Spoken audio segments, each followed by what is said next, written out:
As MLB free agency begins in earnest with the qualifying offer deadline behind us, right-hander Dylan Cease hits the open market with one of the more vexing resumes of any front-end arm in recent memory. With a track record featuring tantalizing highs and confounding lows over a sizable sample size of innings that has grown uninterrupted over the past half-decade, Cease inspires a wide range of opinions across the industry, setting the stage for an especially fascinating trip to free agency. Cease, who turns 30 just before the new year, is a Rorschach test of sorts for clubs seeking high-end starting pitching.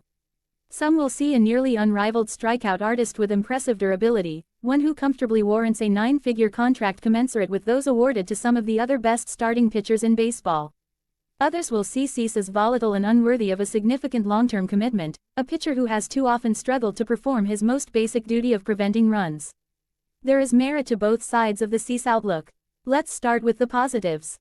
And who better to sell the skills of the right-hander than his agent, Scott Boras, who spoke on Cease at the GM meetings earlier this month during his latest round of puns and wordplay. You go and look at pitchers that can give you 30-plus starts 5 years in a row, and other than Dylan they cease to exist, Boras said. Pun aside, Boras immediately hit on one of Cease's standout traits, one that makes him quite unique in an era when so many prominent starters have missed significant time due to arm injuries, lessening the frequency with which they are amassing a full season's workload. Cease too has an elbow surgery on his ledger, but it came during his senior year of high school in 2014, an untimely development that impacted his draft stock, though not enough to sway the Cubs from drafting him in the 6th round and giving him a $1.5 million bonus to sign. Since Cease returned from that injury as a teenager and began his pro career, he has been remarkably durable. Dealt to the White Sox at the 2017 trade deadline in the package for Jose Quintana, Cease ascended the minor league ranks without much trouble and hasn't been on the injured list once for an arm injury as a major leaguer since debuting in 2019. And while Boras' pun-based compliment may have been a minor exaggeration, he wasn't off by much. Cease is one of just 4 pitchers who have made at least 30 starts in each of the past 5 seasons, alongside Jose Berrios, Kevin Gausman and Patrick Corbin. This degree of durability is staggering in this era. While the industry is still in constant search for more clarity regarding how to prevent and/or forecast pitcher injuries, one common saying in baseball is that the best predictor of future injury is past injury. And though Cease's Tommy John surgery in high school could still be held against him in this case, his decade-plus of taking the mound without any issues since his amateur days carries more weight, and is why his workload is largely viewed as a positive aspect of his free agent profile. That said, no pitcher is fully immune to the physical perils of their profession. And while it's much easier and perhaps logical to point at oft-injured arms as more risky investments than those who haven't spent much or any time on the ill, it's not hard to identify recent examples of pitchers with similarly lengthy track records of health as Cease ultimately needing to go under the knife anyway. Take Jarrett Cole last year, or Corbin Burns earlier this season, unfortunately shortly after signing a mega deal in free agency with Arizona.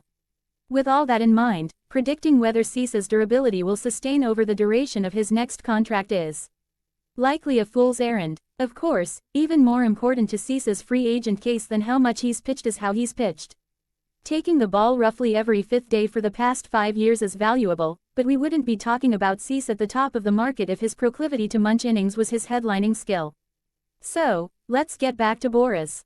And also his strikeouts. He's a 200 strikeout guy, a very rare guy on the market. And unlike the other famous Dylan, this one is exclusively electric. We'll move past the musical reference and stay focused on the point that Boras is trying to make, which is to highlight Cease's other most obvious strength alongside his durability, his knack for racking up whiffs with a high-velocity, high-spin arsenal that is viscerally present every time he takes the mound. Cease's 29.8% strikeout rate in 2025 ranked 3rd among qualified starters behind only Tariq Skubal and Garrett Crochet. He is the only pitcher in baseball to strike out at least 200 batters in each of the past 5 seasons.